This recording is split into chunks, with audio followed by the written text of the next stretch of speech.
Podcast Network Asia.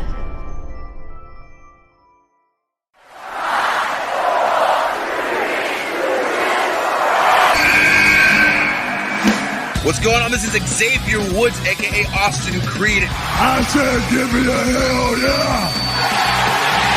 Hey, this is Zayn. Hello, WWE Universe in the Philippines. This is Charlotte. Talent is not sexually transmitted. You need to go back to the drawing board because your game absolutely sucks! Hey everyone, this is Jeff Cobb. I'm Lewis Howley. I'm Sam Spoker. We are pretty deadly. Yes, boy. Yes, boy. Hello, my name is Ilya Dragunov, the star, the NXT UK champion, and you're listening to the Wrestling Podcast.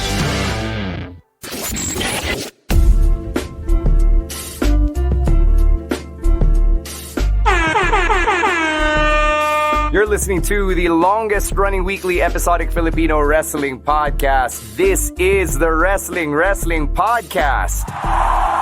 Stan C, Romoran, and Emile ASH recording on Labor Day 2023. It's May 1. A lot of things happened over the last 24 hours.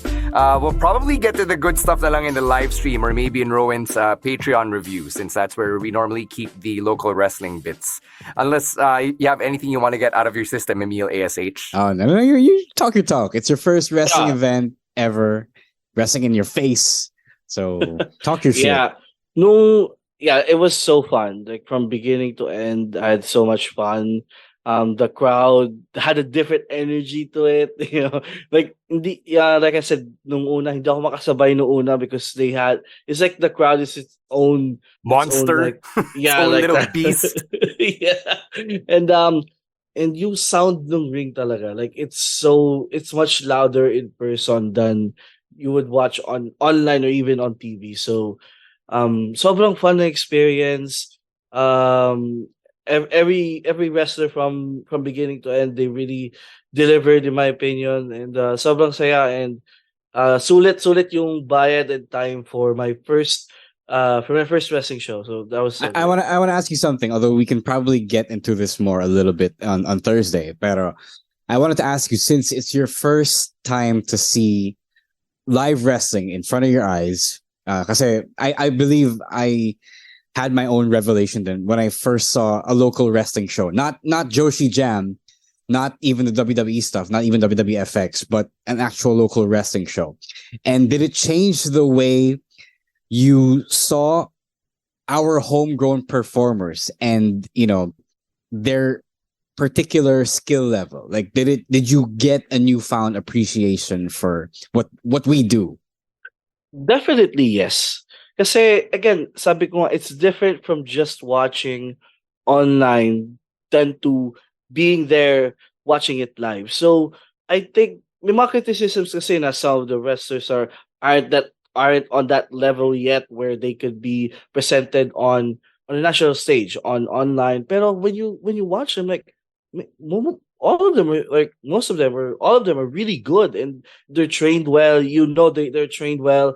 They can take bumps really good, and may mga like the moves, like parang, I know the goal of wrestling is to not hurt your opponent, pero when you watch it, it looks like yung mga moves, it hurts. So yung argument na scripted yan, di masakit yan, it's not valid, because when you watch it and you're right there ringside, may mga times na throughout the night na ouch, like oh mga ganun. So man, I've gained much deep appreciation for the wrestlers who go out there 15-20 minutes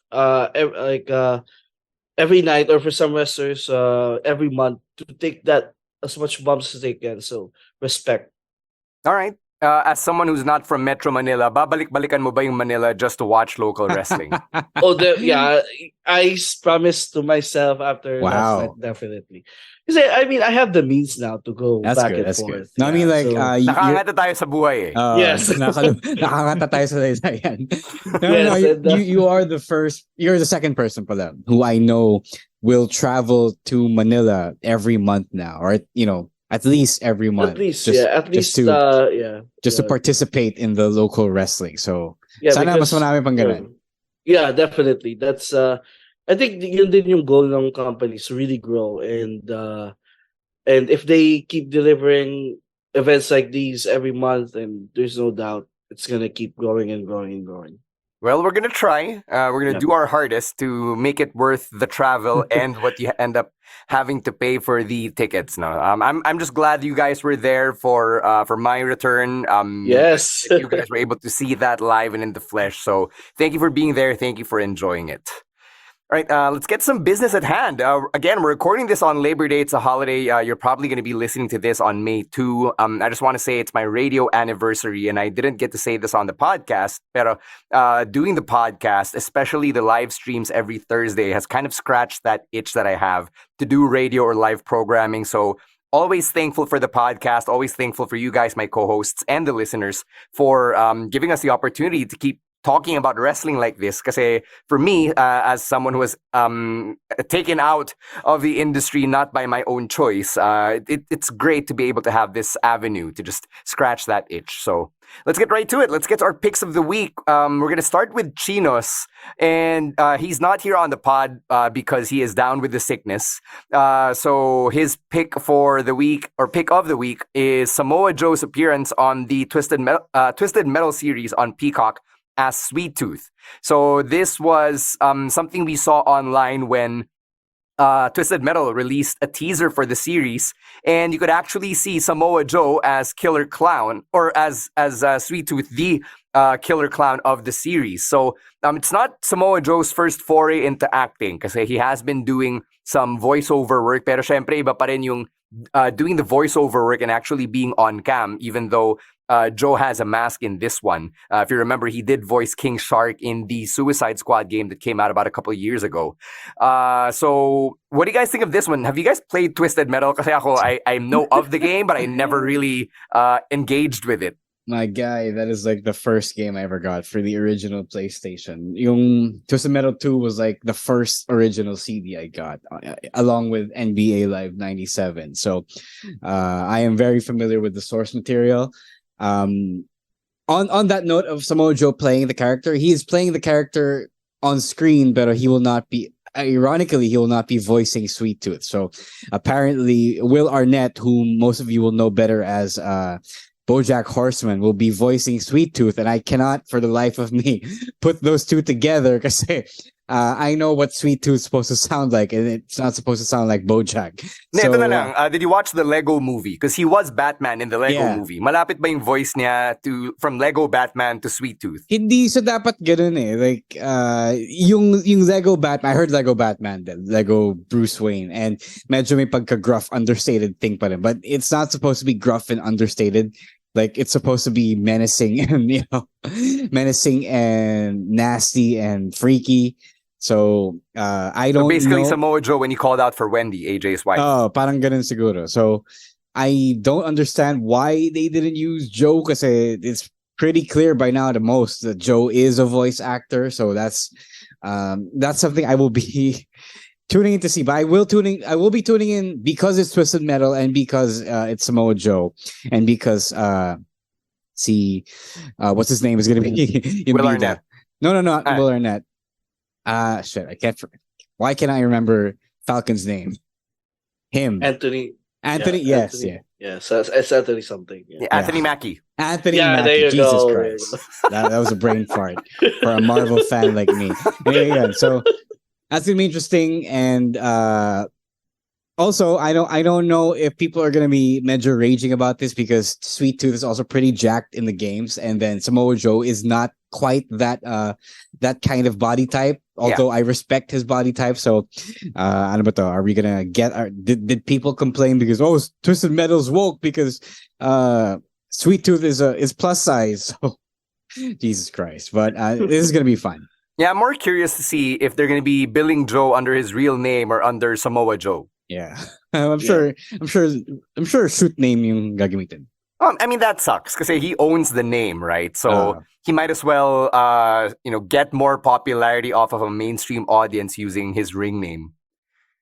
But yeah, ikaw, Emile, any thoughts on Joe making his debut on Peacock in a different property?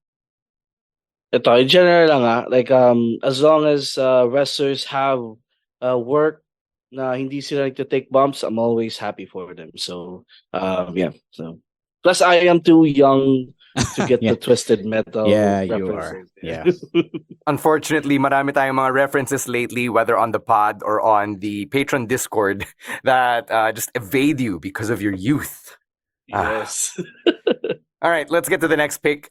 This is mine, and it's from NXT Spring Breakin. It was the mixed tag match between Josh Briggs and Fallon Henley versus Brooks Jensen and Kiana James. And I've got to hand it to these four because I've been very much invested in their story. Kasi it's basically a teleserye playing out on wrestling. And when we try to explain wrestling for our non-wrestling fans, na family members or friends, but the best way to explain it is it's basically a teleserye aimed at wrestling fans. And this is exactly it. Diba? You have a relationship, you have cheating and heartbreak and best friends falling out with one another. It's such a clear long-term story. There's a clear good guy and a clear bad guy. And you have the seeds of dissent. Diba? You had the MVP and Matt Hardy arc for Fallon and Kiana. Then you had Brooks Jensen transforming. Parang siyang ugly duckling na biglang naging bougie douche. And it was so quick, but also it made sense given the story that they'd been telling all these months.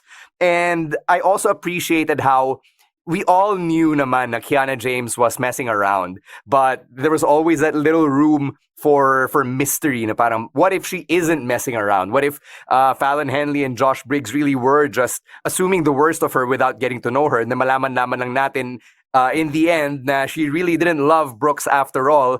And I appreciated yung emotionality of it afterward because Brooks Jensen went from being such a smug asshole to his friends.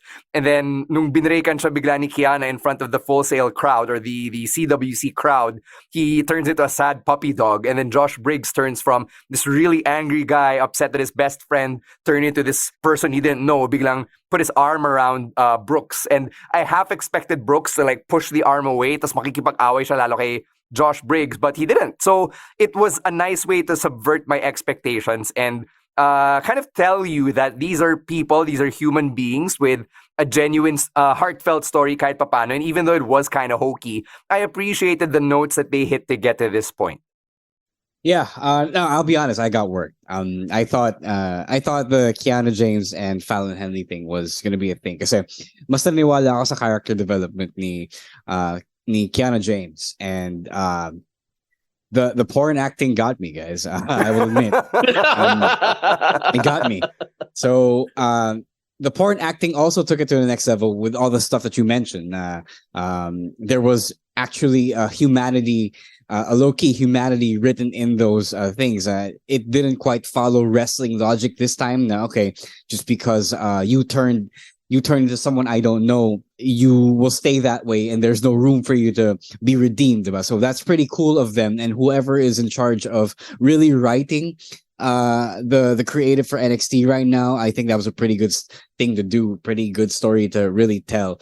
And I also want to point out this is what happens when there is no pressure for any of these people, guys and girls, to get called up to the main roster. So I think our biggest problem with NXT from way before, from its very beginning as a developmental territory, is that anything could be rushed or cut off because of the threat of being called up. Yeah. And when there are people who aren't there yet, not naman because they're bad, but they just aren't there yet. Di pa sila ready for that big time.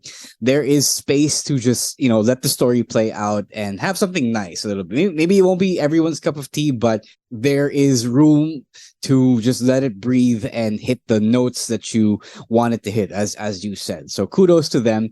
I also want to point out how great both Josh Briggs and Brooks Jensen are in the ring. Super underrated nila. Yeah. People don't really think of them first when they think of a good tag team wrestlers in NXT right now, but they are solid hands. And contrary to what I said, I wouldn't be opposed to them getting called up anytime para soon. sila spiritual successor ni Bradshaw. Yeah. In a manner of speaking. And see, Brooks Jensen got so much better from the very first time we saw him. So I think yung bougie version of him as well was also like a test run to see if he could flourish under a different gimmick. And I think he did. And then they just cut it off to serve the bigger story at hand. Yeah. Ikaw, Emile, were you invested in this arc? Honestly, yes. Nung una talaga, like it's just there, you're just watching it, and then week by week, I was starting to be invested in it. And up until this point where it finally blew up in a tag match, and I actually like na we had a definitive end to this rather than dragging it, like dragging it way too long. So they finished this feud, I think, at the right point, at the right moment, then. And ngayon lang ako nakita sa wrestling na a tag team would break up and then they would had one match. Tapos after bati na ulit sila. So yeah, diba? Yun nga, it's very non-wrestling logic-y. Yeah, that's why siguro I wish for more storylines like this kasi nakarelate yung tao. Like, let's be honest, most wrestling storylines, like you couldn't really relate it you couldn't really relate it in your everyday life. But this one is an exception. You could see situations like these happen in real life, and I have seen situations like this happen in real life. So so kudos to the four of them because they really made this storyline work. When at first I think no one really saw that this would be as good as it was. But yeah, credit to four of them. Well, that was a great tag match and a great resolution to this story. Yeah, I'm looking forward to seeing what happens next to all four of these players down in NXT. Let's get to one more before we cut to break here. And this is Rowan's pick. It was the finale to MWF Kasaysayan, particularly the main event. Jake De Leon versus Ken Warren, two friends of the pod. We celebrated two things during this match. Unang-una, 100th match ni JDL. Pangalawa, it was the swan song for now for our good friend Ken Warren. So Rowan says it really evoked a lot of emotions for him. And just the fact that Ken Warren is no longer in the Philippines makes him sad. Syempre, all of us would like to see Ken on top in his final match, but that was not meant to be. Doble rin for Rowan because our boy was actually there in the crowd live as it happened, and he got to watch it again when MWF released it on Gank. So he didn't expect na JDL and Ken would take things to another level and like brawl around the crowd, and he even shares dito sa notes natin that JDL accidentally bumped into him. So ano yun? Did Rowan get caught in the shot? I think so, yeah. Kasi the cameras were following, so it would be pretty hard to miss if laking tao pa naman ni Rowan. Oh, so yun ang kanyang debut in local wrestling. If one day Rowan ASH becomes a wrestler, we can look for this clip and say this is where it all began. Rowan continues that Ken really gave it his all kasi malamang it was his swan song, and it's like Shawn Michaels took over his body, and JDL, being the heel that he was, really punished Ken Warren, which made Ken Warren more rootable in the end. And Rowan even goes as far as to say that this is an early contender for match of the year, at least for MWF. Ikaw, Ro, what do you think since you call this match live? Oh, I can't say anything about this. Like, I'm part of this. I cannot give real comments about it because, syempre, delicadeza. But the only thing I will say is I wish it had happened under better circumstances. Like, we know na our friend Ken only had like until last week, because he literally left last Wednesday. Yeah. And MWF's first taping was this Kasaysayan. So there was no chance for him to have had it in a place like yesterday sa Power Mac, in a much better crowd that wasn't tired yesterday. So I just wish that momentous match happened in a time like yesterday's show. So yun lang naman. The circumstances of the last taping were not the most ideal, and even though I'm talking around it, a lot of people will agree from the company. So even though it was a well wrestled match, I feel like there is a chance it couldn't be fully appreciated because of the factors that were just there, unfortunately, at the time. Yeah, di lang talaga mapipigilan. Emile, did you get to catch this when MWF live streamed it on their Facebook? Yes, I did, and shout outs mga nanonood as well. Over, I think, over 500. Over 500. Yeah, 500 at one point. Yeah, so shout outs to everyone who watched the match. Kahit yung haters, so shout out mo. No, not the haters. I don't have time for them. Bakit may haters ka ba? No. The live stream was also full of haters. Yeah, I know. I heard. There was this one guy. Yeah, I'm not gonna talk about him.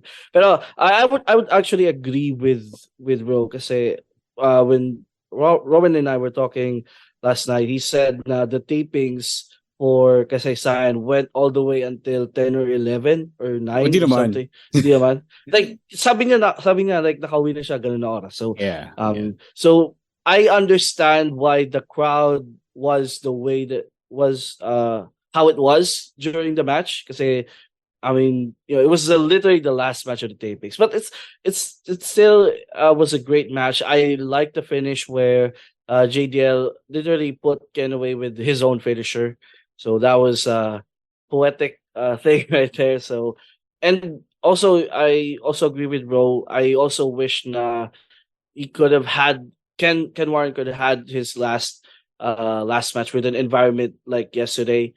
But it is what it is, and I'm still glad that we got this match. Yeah, I'm just echoing everything you guys have said. Siyempre, we're friends of both these guys, and it's such a big deal then for JDL to not only be Ken's opponent in his final match in the Philippines for now, but also to be celebrating that milestone, 100 matches, which 100. If you're not familiar with the context of the local scene, whether you're in the Philippines or not, is really a big deal given the lack of frequency of shows, diba? Hindi naman natin gusto na it took JDL 10 years to reach 100 matches. It really just is what it is. Yeah, to give a little more context to that, I am, 9? I was only, 7 or so, 5, around 6 or so years, 5 years in my in-ring career, when we stopped nung pandemic. Yeah. I'm only at 55.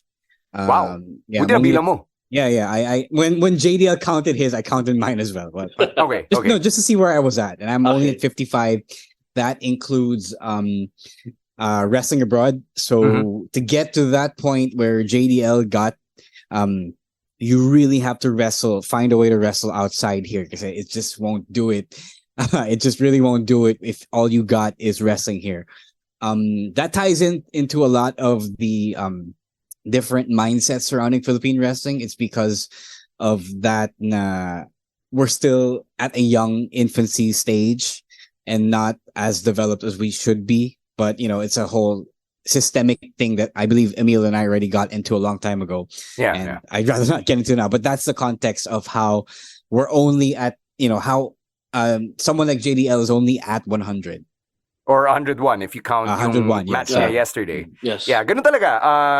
If you don't want to go back and listen to what Ro and Emile had to say, it's on just TikTok. the fact na, on TikTok, just the fact na walang regular TV deals, diba? Dun pa lang, it's hard na for every wrestler to get their reps in. And then it costs a lot of money to even mount these shows to begin with. So, convincing advertisers and sponsors to put their money behind an art form or an industry that they don't fully comprehend, diba? So, ang daling sabihin na, go get a TV deal, nabawasan pa nga tayo ng station sa TV, diba? So, sobrang daming balakid talaga for local wrestling to really get off the ground as fast as we would want it to. So, my hat's off to just every performer in the local scene for continuing to bust their ass out there, because it is difficult to get the reps that someone like JDL has gotten.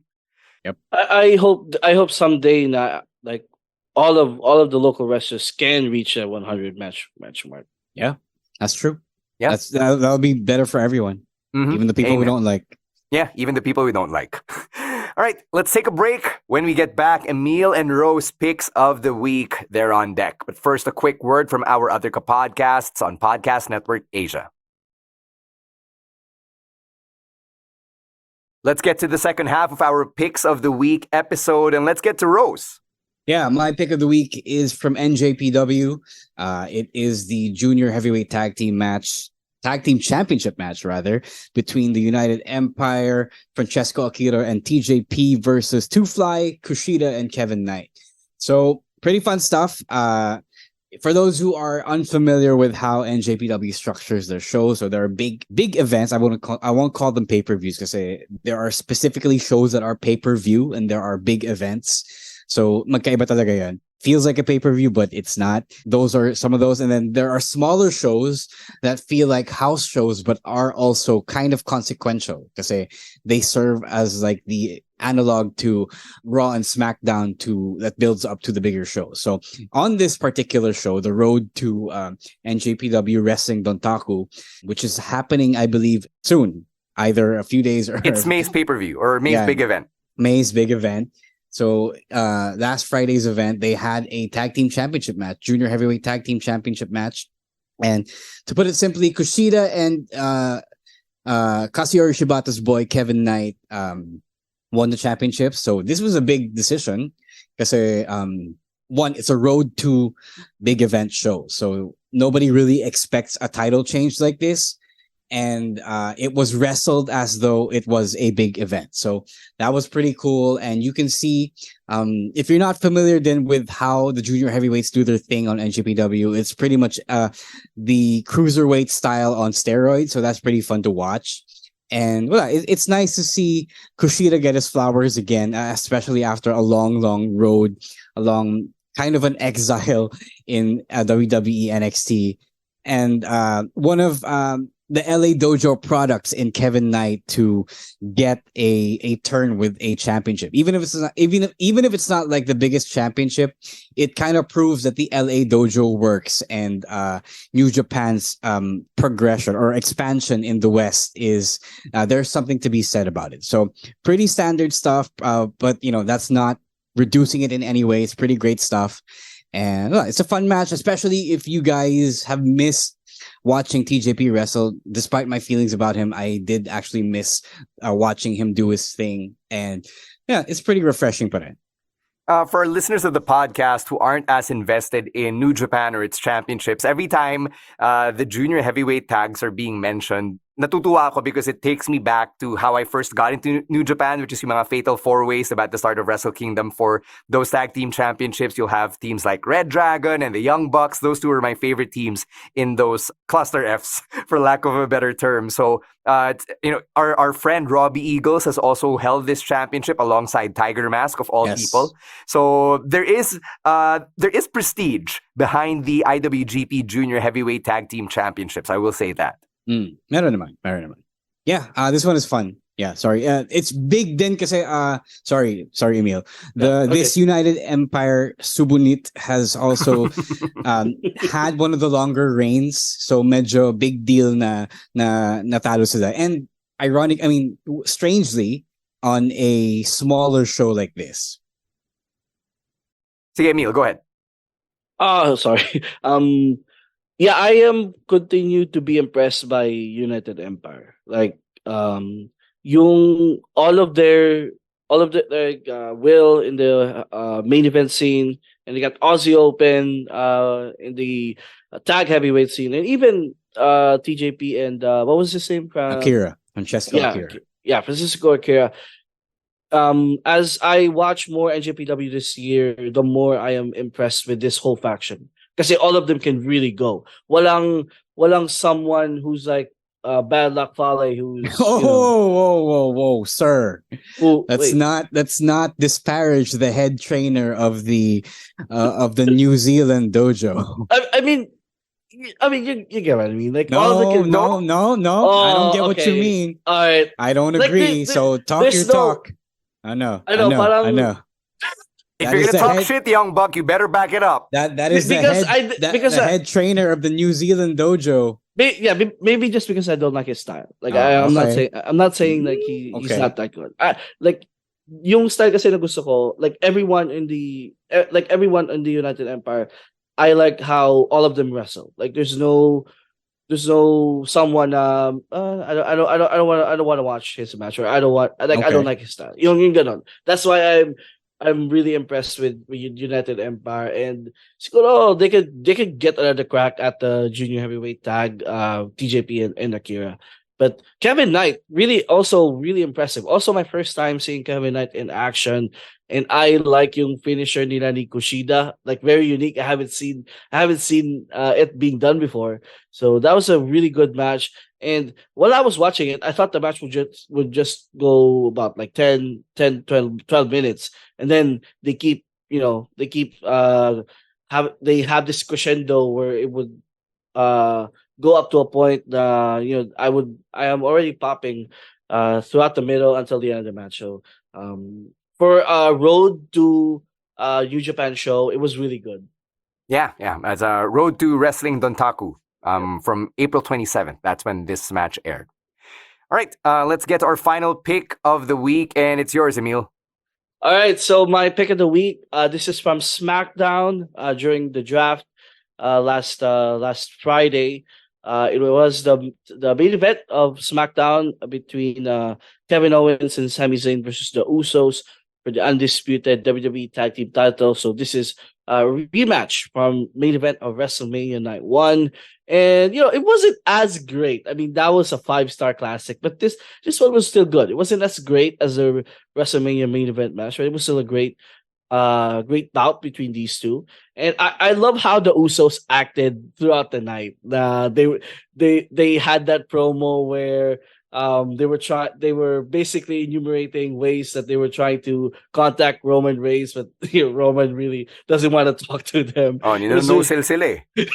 Yeah, and plus you could see, even though the Usos are like confident and all that, you could see it in their eyes that this match is big. That if they lose this match, there might be a chance that their spot in the bloodline, is in jeopardy.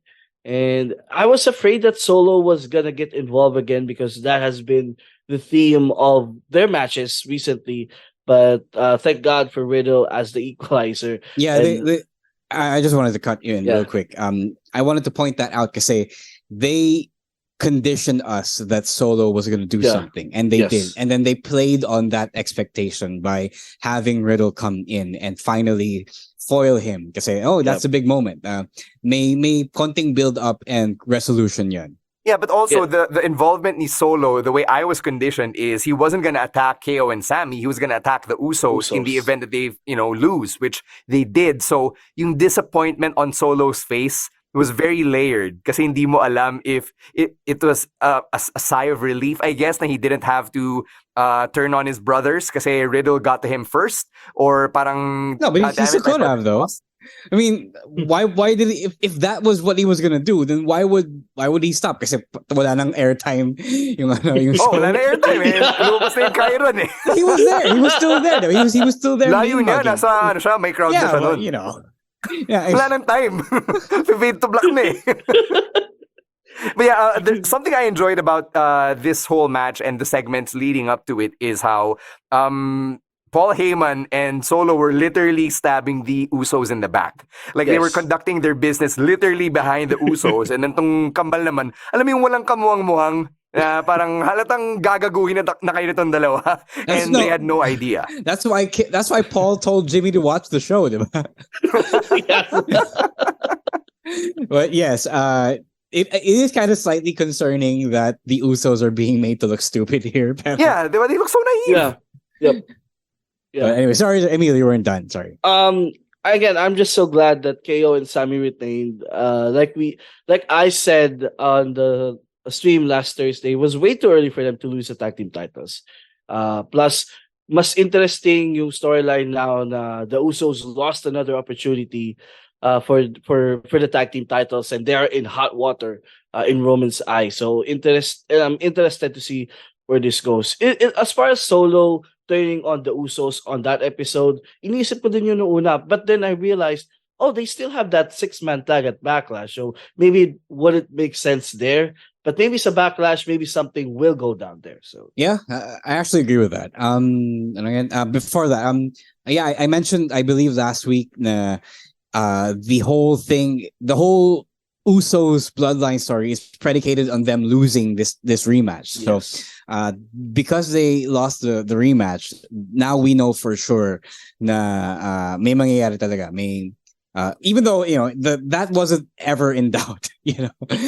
Something big is happening, and everyone would be stupid to not think that it wouldn't be happening. So only the Usos are apparently dumb enough to not think nothing is happening. Yeah, somebody gonna get their ass kicked. Yeah. In the immortal words of 3-6 Mafia. Although at the end of the show, there was this look on Jay's face na he's parang alam na niya na he's in trouble. Yeah, kasi they finally failed for the last time. Kasi after that, they won't know, when they would ever get another shot, diba? And two, they have already failed so much. So, alam nila lang, there is no coming back from this. Yeah, may reckoning talaga from the tribal chief. So those are our picks of the week.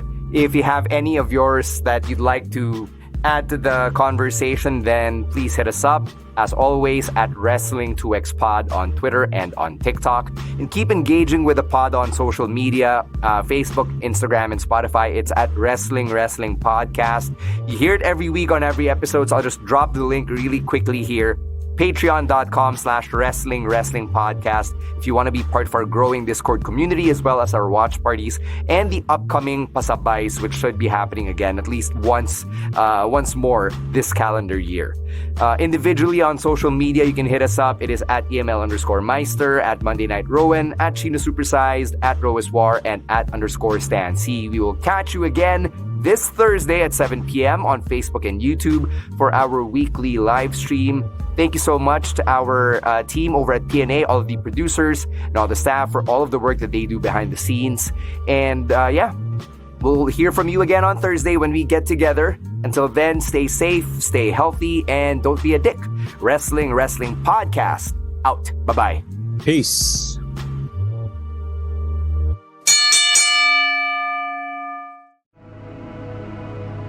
The views and opinions expressed by the podcast creators, hosts, and guests do not necessarily reflect the official policy and position of Podcast Network Asia, the hosts of the program, or other programs of the network. Any content provided by the people on the podcast are of their own opinion and are not intended to malign any religion, ethnic group, club, organization, company, individual, or anyone or anything.